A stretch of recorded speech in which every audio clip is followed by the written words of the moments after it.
BJP के लोगों को अक्सर ये कहते हुए आपने सुना होगा कि दौड़ता विकास देखिए बीजेपी के कार्यकाल में, लेकिन बीजेपी के इसी कार्यकाल में आप देखिए तैरता विकास, बहता विकास देखिए और डूबता विकास देखिए।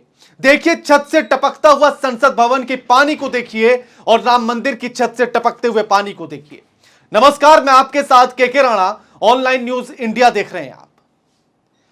इस अमृत काल में जिसका ढिंढोरा लगातार प्रधानमंत्री नरेंद्र मोदी अपने हर भाषण में, अपनी हर रैली में कहते हैं और कहते हैं कि यह तो अमृत काल चल रहा है, उसी अमृत काल में संसद भवन की छत से टपकते हुए अमृत वर्षा को देखिए और देखिए लोकतंत्र की उस सच्ची तस्वीर को जिसमें किसी को भी आने की मनाही नहीं होती है, सभी के लिए द्वार खोल दिए जाते हैं।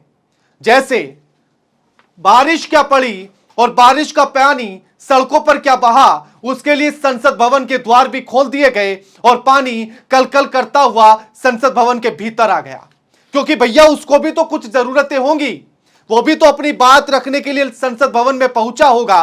और उसी की ये तस्वीरें हैं, ताजा तस्वीर आपको संसद भवन की ये दिखा रहे हैं। एकदम नई तस्वीर है जिसमें संसद भवन के भीतर बारिश का पानी बहता हुआ आ रहा है। इसीलिए इसको तैरता विकास कह रहे हैं, इसीलिए इसको बहता विकास कह रहे हैं, और आप हकीकत में समझेंगे तो डूबता विकास है। ये पानी भी हो सकता है कि प्रधानमंत्री नरेंद्र मोदी के पास अपनी अर्जी लेकर पहुंचा हो और उसने ये कहा हो कि हे मानव, माफ कीजिएगा, हे महामानव, आप मेरे लिए भी तो कुछ कर दीजिए। दिल्ली के नालियां जाम हैं, दिल्ली के नाले जाम हैं, आखिर मैं बहूं तो कहां बहूं। अपनी इसी अर्जी को लेकर संसद भवन पहुंचा है पानी और प्रधानमंत्री से लगा रहा है गुहार और कह रहा है कि मान्यवर कुछ तो कर दीजिए, मेरे लिए भी रास्ता बनवा दीजिए।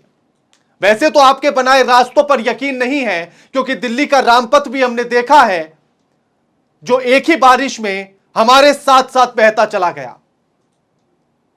हमने देखा है आपके विकास को कि राम मंदिर की छत से टपकते हुए पानी को, और हम देख रहे हैं संसद भवन की छत से भी टपकते हुए पानी को। और अब इसकी अब हकीकत देखिए, 1200 करोड़ रुपए से बनाया गया नया संसद भवन। 1200 करोड़, 1 2 3 4 नहीं, पूरे 1200 करोड़ रुपए से इस संसद भवन को बनाया गया। लेकिन पहली बारिश की 4 बूंदों को नहीं रोक पा रहा है यही संसद भवन। बारिश की 4 बूंदें क्या गिरी कि छत से पानी टपकने लगा, और बारिश की थोड़ी सी मात्रा क्या बढ़ी कि पानी बहता हुआ संसद भवन तक आ गया। और इसको बनाने वाली कंपनी, उसको भी सुनिए, गुजरात की कंपनी है इसको बनाने वाली, और उस कंपनी का नाम है HCP डिजाइन। उस कंपनी ने इस पूरे संसद भवन का डिजाइन किया है, उसी के डिजाइन पर यह बना है। और वो 1200 करोड़ रुपए सिर्फ एक बारिश में स्वाहा कर दिए गए, और उसी स्वाहा की तस्वीरें हैं ये। और वो 1200 करोड़ किसी ने अपनी जेब से नहीं दिए थे, वो आपकी और हमारी जेब से गए थे। और उन्हीं 1200 करोड़ की छत से टपकते हुए पानी की तस्वीरें हैं ये। देश का दौड़ते हुए विकास की तस्वीरें हैं ये। यकीन कीजिएगा विकास हो रहा है और मेरा देश तो बदल रहा है। अगर पानी भी अपनी अर्जी लेकर संसद भवन के भीतर पहुंच जाए तो इससे बड़ा बदलाव और क्या देखेंगे आप। ये वही बदलाव है जिसका जिक्र बीजेपी से लेकर प्रधानमंत्री नरेंद्र मोदी तक करते हैं कि मेरा देश बदल रहा है। हां, मेरा देश पानी की भी समस्याओं को सुन रहा है और खुद पानी चलकर संसद भवन पहुंच जाता है अपनी समस्याएं सुनाने के लिए। इसी पर अखिलेश यादव ने एक ट्वीट किया है, वो भी आपको बताते हैं कि क्या कहा है अखिलेश यादव ने।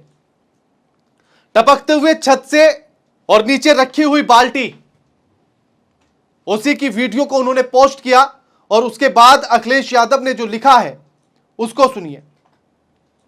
अखिलेश यादव ने लिखा कि इस नई संसद से तो अच्छी पुरानी संसद थी, जहां पुराने सांसद भी आकर मिल सकते थे। क्यों न फिर से पुरानी संसद चले, कम से कम तब तक के लिए जब तक कि अरबों रुपए से बनी संसद में पानी टपकने का कार्यक्रम चल रहा है।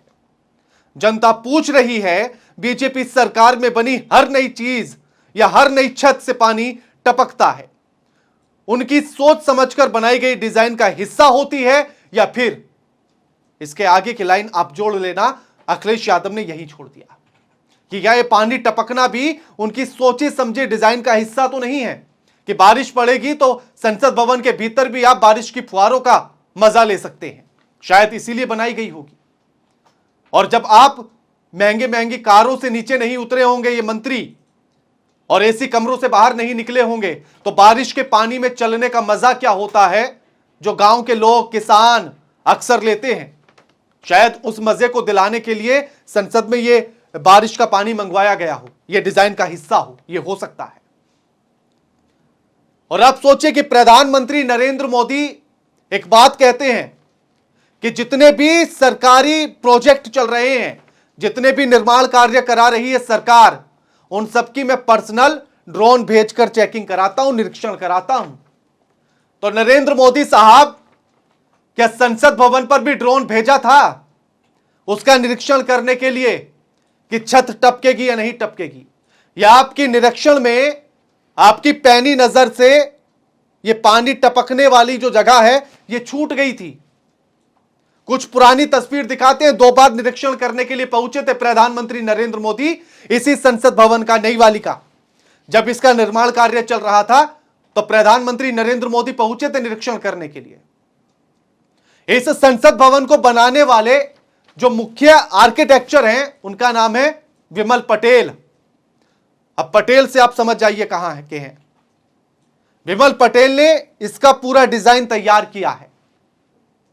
और अब ये तस्वीरें देखिए जो प्रधानमंत्री नरेंद्र मोदी निरीक्षण के लिए पहुंचे थे।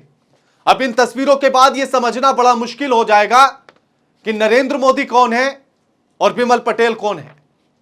ऐसा लग रहा है कि जैसे मुख्य आर्किटेक्चर विमल पटेल नहीं, प्रधानमंत्री नरेंद्र मोदी हैं। और जिस तरह से वो डिजाइन को बड़ी गंभीरता से समझ रहे हैं और फिर समझा रहे हैं, तो ऐसा लग रहा है कि जैसे वो खुद ही ये बता रहे हैं कि देखिए यहां यहां इस तरह से आपको कार्य करना है, जैसे मुख्य आर्किटेक्चर वही है। और अगर वही है तो फिर कैसे इस संसद भवन से पानी टपकने लगा, कैसे पानी अंदर पहुंच गया? ये चूक कहां पर हुई? आखिर किसी चीज का लीक इस सरकार से रुकेगा या नहीं? राम मंदिर की छत टपक जाती है, संसद भवन टपक जाता है, यानी कि मंदिर की छत से पानी लीक, संसद भवन की छत लीक, और ऊपर से पेपर भी लीक। कहीं लीक को आप रोक पाएंगे या नहीं रोक पाएंगे, इस बात का जवाब जरूर दीजिएगा। और एक और आपको मजेदार दिखाते हैं। एक और ये जो लगातार जब ये वाले फोटो सर्कुलेट हो रहे हैं पुराने वाले प्रधानमंत्री के, तो एक यूजर ने उनका यही वाला फोटो पोस्ट किया और उसके ऊपर लिखा कि यहां जब पानी टपकेगा तो बाल्टी रख देना। ये कमेंट किए जा रहे हैं। लेकिन ये सवाल जरूर पूरी जनता पूछ रही है कि प्रधानमंत्री साहब जिम्मेदारी कौन लेगा इस छत से टपकते हुए पानी की, और संसद भवन के भीतर आते हुए इस पानी की जिम्मेदारी कौन लेगा? 1200 करोड़ रुपए किसकी जेब में गए? 1200 करोड़ रुपए का घोटाला हुआ है क्या? अगर आप अपने घर भी एक कमरा भी अगर आप बनाएंगे और घटिया से घटिया सीमेंट लगा दीजिए या छोड़ दिए सीमेंट लगाना, आप कच्ची छत रखिए, पहली बारिश में वो भी नहीं टपकती है। छप्पर का घर भी पहली बारिश में नहीं टपकता। जो कड़ी के मकान होते हैं ना, जो मिट्टी से छत बनाई जाती है, वो भी पहली बारिश में नहीं टपकती। और यहां तो 1200 करोड़ रुपए लगाकर एक भवन तैयार किया गया और वो पहली बारिश में टपक जाता है।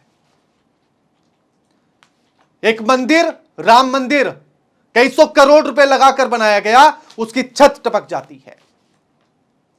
विकास पुरुष, महामानव जो कहते हैं कि मेरा तो जन्म ही बायोलॉजिकली नहीं हुआ है, तो भैया अगर परमात्मा के तौर पर आप अवतरित हुए हैं तो आपको तो इन चीजों को समझ जाना चाहिए था।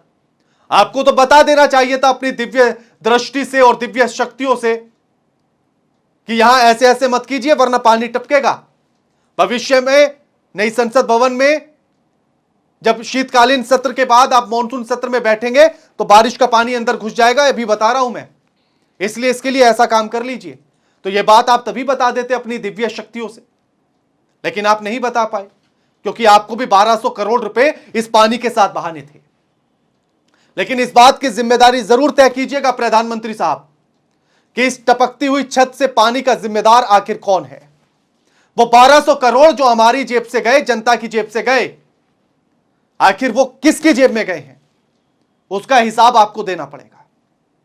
और इन सारी चीजों पर आपको स्वीकृति देनी पड़ेगी। और सबसे बड़ा सवाल यह कि क्या सरकार अपनी इस खामियों को, इन घोटालों को, टपकते हुए पानी की जिम्मेदारी लेगी, या सरकार की पीआईबी आकर फैक्ट चेक करेगी और नकार देगी कि नहीं नहीं भैया पानी नहीं टपक रहा था, वो तो ऐवे ही था, हमने झरना थोड़ा सा चलाकर देखा था।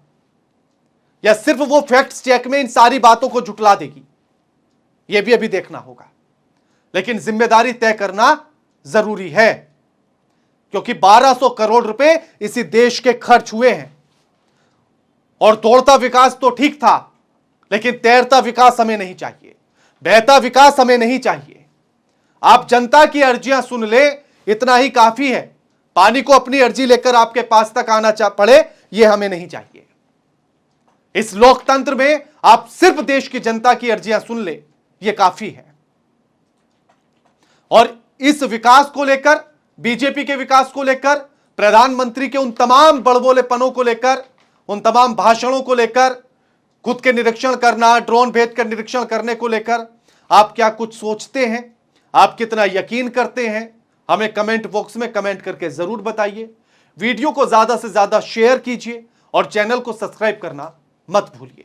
नमस्कार।